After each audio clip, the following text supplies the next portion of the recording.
La posición anatómica es aquella que se considera adecuada para el estudio del cuerpo humano. Consiste en el cuerpo erecto, de pie, con la cabeza y cuello también erectos, mirando al frente, hacia adelante, con los brazos extendidos hacia abajo, a cada lado del cuerpo, con las palmas de las manos vueltas hacia adelante. Las piernas extendidas y juntas, y los tobillos y pies igualmente extendidos. Para que pueda existir una buena ubicación que permita hacer identificaciones en el cuerpo humano es necesario el conocimiento de algunos planos. 3 son los planos principales: sagital, plano imaginario que divide el cuerpo en mitad derecha y mitad izquierda; frontal, plano imaginario que divide el cuerpo en mitad anterior y posterior; y transversal, plano imaginario que divide el cuerpo en mitad superior y mitad inferior. Para localizar las diversas estructuras del organismo en relación a las demás, se utilizan determinados términos de orientación. Una estructura es craneal cuando está más cerca de la cabeza, y una estructura es caudal cuando está más cerca de la cola o los pies. Lo que está más cerca de la raíz del miembro es proximal, en cambio lo que está más lejos de la raíz del miembro es distal. Todo lo que está más cerca de la línea media del cuerpo es medial y lateral cuando está más lejos de la línea media del cuerpo.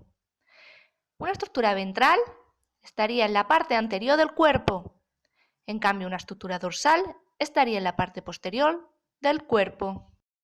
Los ejes del cuerpo humano pueden definirse como las líneas imaginarias que atraviesan el cuerpo en las 3 dimensiones del espacio, por lo que los 3 son perpendiculares entre sí. El primer eje, el eje transversal, representa la línea imaginaria que atraviesa de lado a lado nuestro cuerpo. Los movimientos de este eje son de flexión y extensión. El segundo eje, el eje vertical o longitudinal, sería la línea imaginaria que atraviesa verticalmente nuestro cuerpo desde la cabeza hasta los pies. Los movimientos de este eje son los de rotación, tanto interna como externa. El eje sagital o antero-posterior es el eje que atraviesa nuestro tronco de adelante hacia atrás. Los movimientos de este eje son los de aducción y En el cuerpo humano podemos distinguir varias articulaciones, pero no todas son móviles o su movimiento es muy limitado. Entre las articulaciones con más movimientos posibles encontramos cuello, hombros, codo, tronco, muñecas, caderas, rodillas, tobillos. A continuación vamos a presentar los nombres e ilustraciones de los movimientos articulares de las principales articulaciones del cuerpo humano. Abducción. Es el alejamiento o movimiento lateral fuera de la línea media del cuerpo. Aducción. Es el acercamiento o movimiento lateral hacia la línea media del cuerpo.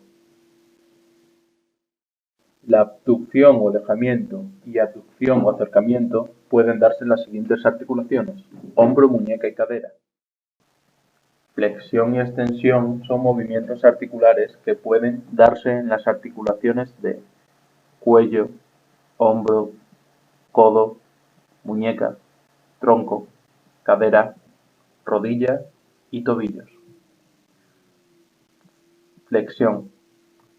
Flexión se define como la disminución del ángulo que se forma entre dos segmentos corporales, o movimiento en el que se acerca un segmento a otro segmento adyacente.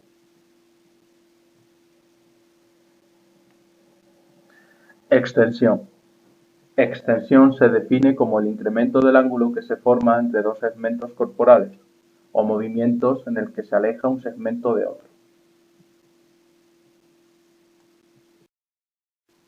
La rotación es el movimiento circular de un segmento del cuerpo alrededor del eje de sí mismo. Puede darse en cuello, rotación lateral; en hombro, rotación interna; codo, rotación interna o externa; cadera, rotación interna o externa. La rotación interna ocurre cuando un segmento del cuerpo se mueve hacia la línea media, por ejemplo el brazo cuando lanza una bola, mientras que una rotación externa ocurre cuando un segmento del cuerpo se mueve hacia afuera desde la línea media. Elevación y depresión. La elevación es el movimiento de una parte corporal hacia arriba, como ocurre en la mandíbula al hablar, maxilar inferior al cerrar la boca, o los hombros al subir.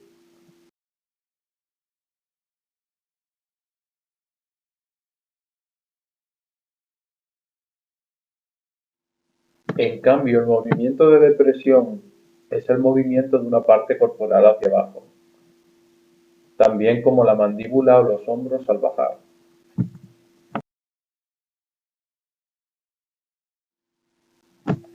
Circunducción.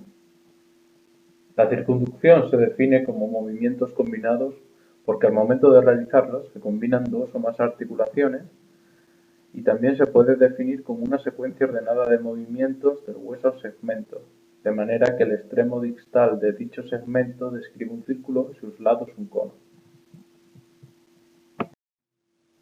El término pronación puede hacer referencia a dos movimientos propios de los huesos del ser humano.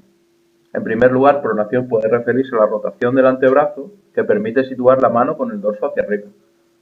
También puede utilizarse en pie para referirse al giro natural que hace el pie hacia adentro al andar. La supinación es la acción o movimiento por el cual el cuerpo humano o alguna de sus partes es colocada en posición de decúbito supino. Así, la supinación de la palma de la mano implica el movimiento del antebrazo o mano para que la palma quede mirando hacia arriba. En el caso de la supinación del pie, sería girarlo hacia afuera al andar. Para finalizar, recordaremos los principales movimientos, así como el eje y el plano en el que se producen: flexión y extensión, eje frontal, horizontal, plano sagital. Aducción y abducción, eje sagital horizontal, plano frontal. Rotación, eje vertical, plano horizontal.